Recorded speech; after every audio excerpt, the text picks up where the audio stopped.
as you can see there, we actually started using the help of some tools in the market. There are many of these tools that I know everybody uses different tools.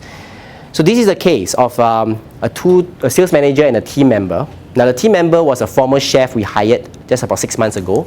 He was a chef who was one of our customers, but he joined us as a salesperson. The manager is somebody who is very established, very successful, 8 years in the job.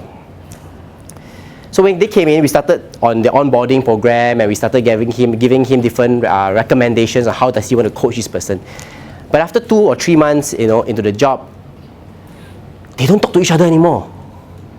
Literally don't want to talk, So the manager will come and say, Kelvin, how that who don't want to talk to me anymore? How do I even? And it's so embarrassing, if I go and initiate conversation with him. And then I go to the salesperson, and the salesperson say, Kelvin, cannot lah. I really cannot speak to him anymore. What went wrong? Right? What went wrong? So we needed to have more than just that conversation. We needed to have some tools. So there's one of these tools that we use. It's called CVET, by the way, but there are many other tools that out there you can use, of course. So what we did was we used tools like that. We look at, for example, how someone think, how many of you have used this before? No? No. Okay. So just very briefly, what helped us, I'm not going to go through the whole tool, but what helped us is basically we can see 16 different dimensions across how someone think, how someone work, build relationships, and control situation, or even I say lead in certain situation. And that's very appropriate for these two person, the manager and the team member. So we ask ourselves, looking at getting them to do the profile in a very, very safe environment, non-judgmental, unbiased environment. And then this is the report that comes out. So instantly we found that there were a lot of reasons for the conflict to happen. But some of these that this tool is telling us, and we verified it again with the people on the ground and their line managers, was that number one, for example, this Peter is the boss, Thomas is the salesperson, okay? Number one, Peter, he's somebody who doesn't really like to work very hard, he works smart. Whereas Thomas, the salesperson, works very hard. He put in long hours, to work.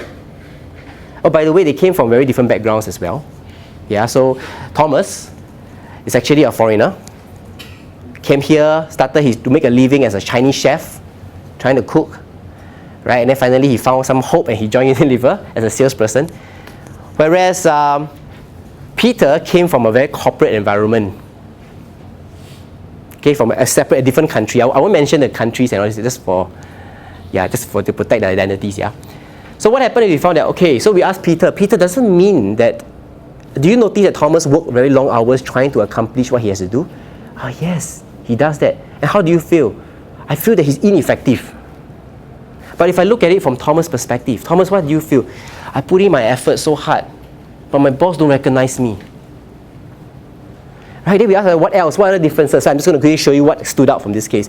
Boss says he believes in following through determination. Here means you see through work and you believe in quality products. Whereas Thomas, maybe because he's new, he's still trying to get the hang of things.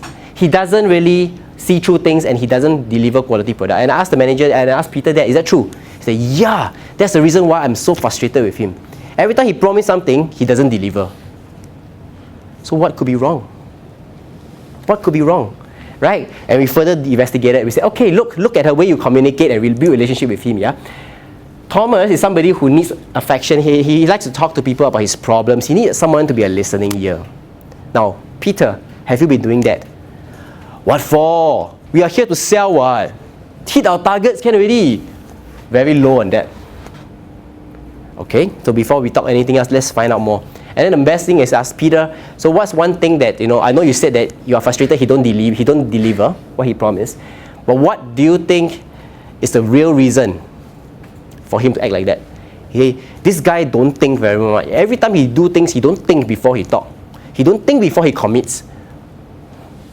I say, okay, maybe the difference lies in the ability to plan. So I'm just giving you this a very simple example, but this was a very, very instrumental reason for us to start that conversation with Peter and then to Thomas. So the next 1 or 2 months are interventions that we started doing together with the rest of the other colleagues or people in their team. We started working as a whole team approach. We started to see a lot of these conversations becoming better, more genuine and more open. Now, as we all know, and a lot of you are from HR here, such things don't change overnight. Yeah? But it's from this starting point that we base everything else upon. For example, we talk about performance management, the communication process, coaching. How do you have that coaching conversation? The different traits that you have to show. Everything is aligned to how, and we go one-to-one with the manager. How are you going to do that for Thomas? So if you think about it, I know if you look at it from a diversity point of view, it's a lot of big projects, big things we can do from an organizational perspective. But if I translate that down to the ground, what does that mean? Right? So in line with what the company does, the purpose, the bigger purpose, one of the things that helped us a lot as well is that we keep reminding Peter and Thomas, why are we in this business? Not just to earn money, okay, not just to try to get the hang of things, but we are here to serve our customers, to free them to love what they do. And when we keep pointing them back to the greater purpose of what we are doing, then we start to find that alignment.